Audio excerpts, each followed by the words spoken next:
Chers frères et sœurs, avez-vous déjà entendu parler d'un événement si extraordinaire qu'il vous laisse sans voix?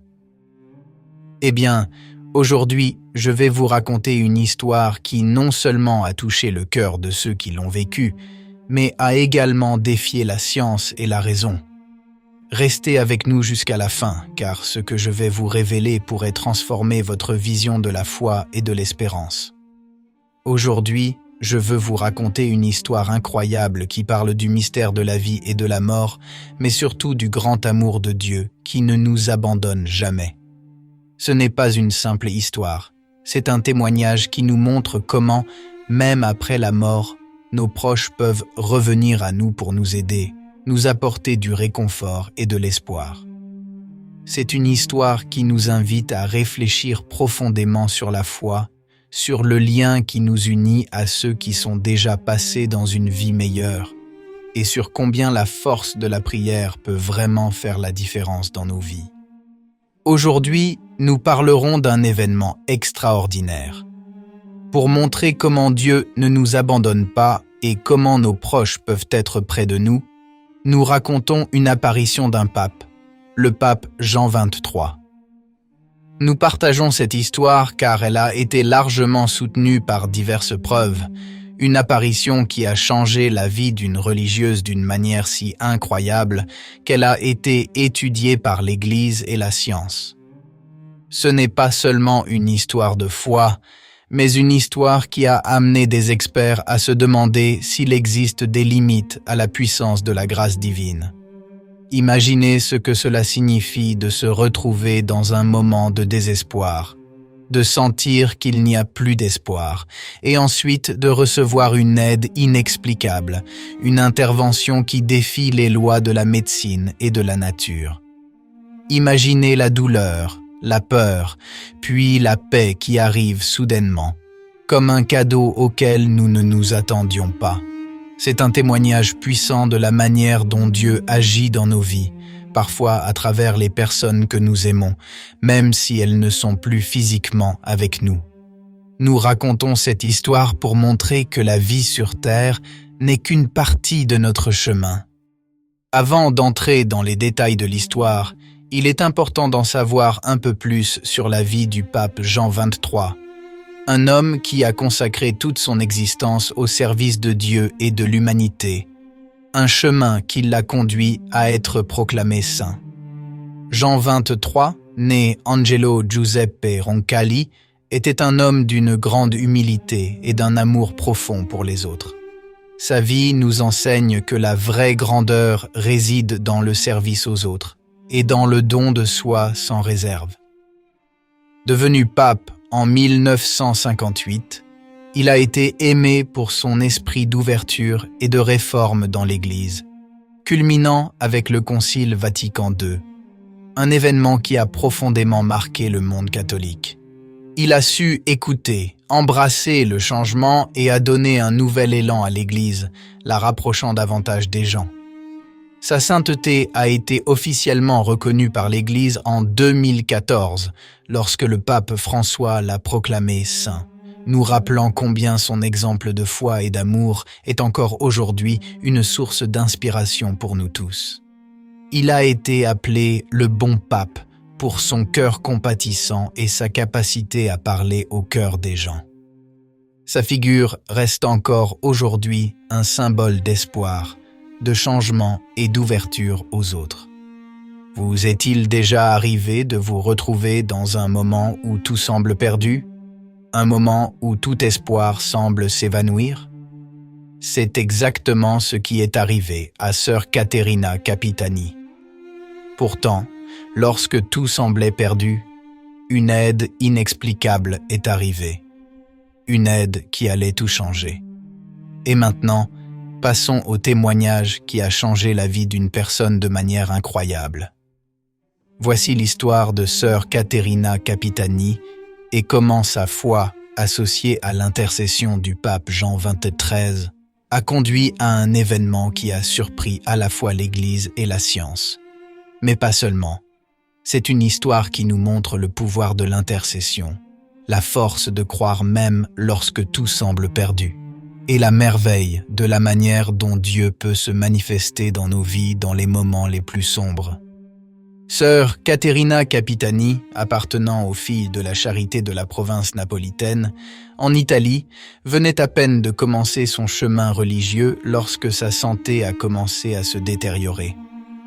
C'était en 1962, et la jeune religieuse, à peine âgée de 18 ans, travaillait comme infirmière aux hôpitaux réunis de Naples. Jusqu'alors, elle avait toujours été en bonne santé, mais soudainement, une douleur dans son flanc a commencé à se faire sentir, suivie peu de temps après par une grave hémorragie. Au début, sœur Caterina a essayé d'ignorer ces signes, mais la situation a rapidement empiré. Les médecins ne pouvaient pas trouver une cause précise et, malgré les soins de plusieurs spécialistes, son état continuait de se détériorer. Imaginez la sensation d'impuissance, de se sentir perdu sans explication, sans remède. En 1964, après de nombreux examens et tentatives de traitement, les médecins des hôpitaux réunis ne savaient plus quoi faire, et sœur Caterina a été transférée à l'hôpital Ascalesi, sous les soins du professeur Alfonso Davino. Là encore, malgré tous les efforts, aucune solution n'a pu être trouvée. Les thérapies échouaient et chaque tentative de guérison semblait vaine. La situation semblait désespérée et la jeune religieuse n'avait plus que sa foi. Les consoeurs de sœur Caterina, sans jamais perdre espoir, ont commencé à prier avec ferveur le pape Jean XXIII, demandant son intercession. Elles priaient chaque jour, unies par une confiance inébranlable, même lorsque les espoirs humains semblaient s'évanouir. Et si quelqu'un que vous pensiez avoir perdu à jamais revenait pour vous sauver? Imaginez la surprise, la joie et le soulagement de sœur Caterina lorsqu'au moment le plus sombre, elle a senti une présence qu'elle n'aurait jamais imaginée. Un événement extraordinaire était sur le point de se produire. Après d'autres transferts et tentatives de traitement, sœur Caterina a été soumise à une intervention chirurgicale très délicate au cours de laquelle son estomac, sa rate et son pancréas ont été enlevés. Les chances de survie étaient très faibles, mais contre toute attente, la religieuse a réussi à survivre à l'opération. Sa convalescence a été très difficile. Collapsus, blocages intestinaux, pleurésie et un affaiblissement extrême. Malgré quelques améliorations temporaires, la situation a continué à se détériorer jusqu'à ce qu'en mai 1966, sœur Caterina soit de nouveau en danger de mort. Son corps, désormais très affaibli, a commencé à céder et il a été accordé à sœur Caterina l'opportunité de prononcer ses vœux plus tôt, comme dernier acte de foi avant de mourir. À ce moment-là, la seule espérance qui restait était entre les mains de Dieu. Mais Dieu avait d'autres plans pour elle. Une consoeur a apporté de Rome une relique du pape Jean XXIII que sœur Caterina a posée sur la plaie ouverte de son estomac. Elle a prié de tout son cœur, demandant au pape de l'emmener au paradis, de lui donner enfin la paix. Et puis, quelque chose d'incroyable s'est produit. Le 25 mai 1966, vers 14h30, sœur Caterina s'est assoupie. Soudain, elle a senti une main pressée sur sa plaie et une voix masculine l'appeler. Elle pensait que c'était le professeur Zanini, mais en se retournant, elle a vu à côté de son lit le pape Jean XXIII. C'était lui qui avait la main sur sa plaie. Le pape Jean lui dit « N'aie pas peur, tu n'as plus rien. Sonne la cloche, appelle les sœurs, fais prendre ta température et tu verras que la température ne dépassera même pas 37 degrés. Mange tout ce que tu veux, comme avant la maladie. Tu n'auras plus rien.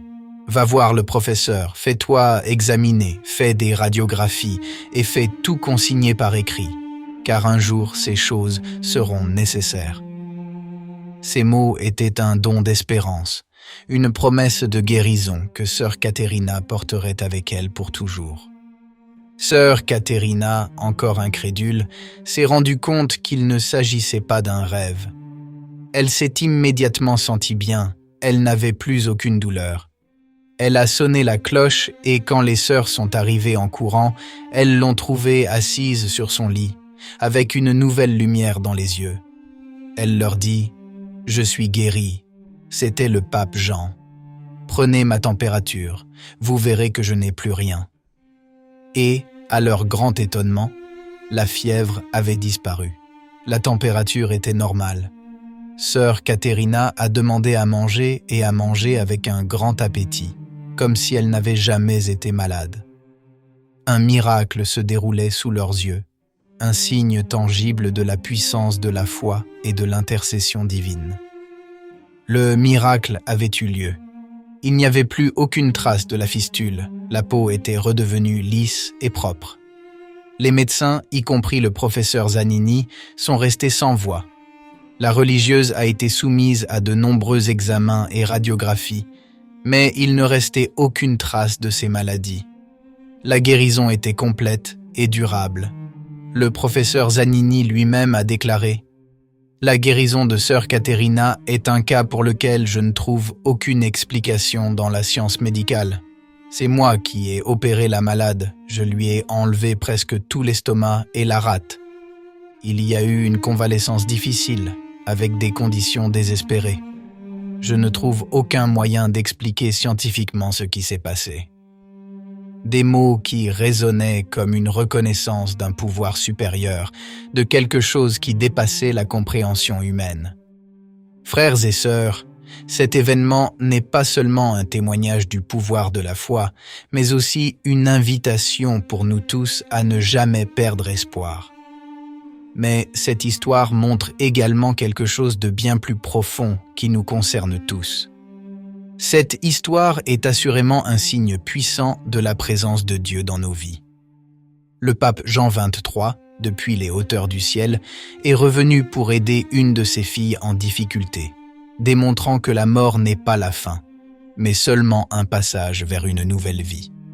Nos proches, les saints, les bienheureux, peuvent intercéder pour nous.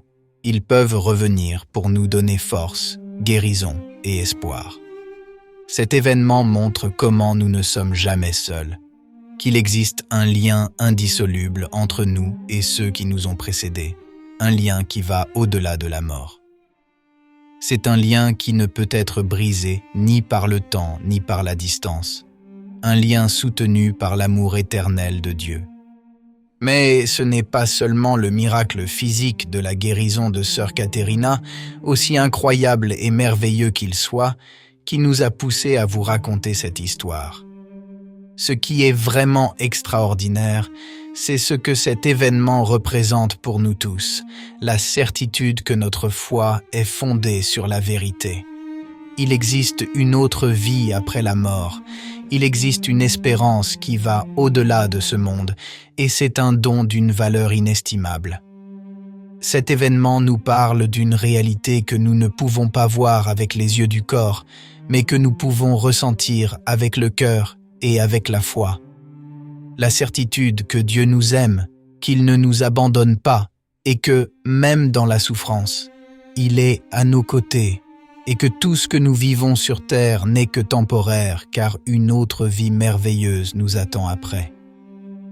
Que cette histoire soit pour nous tous une source d'espoir, de réconfort et de confiance renouvelée dans la promesse de vie éternelle que Jésus nous a faite.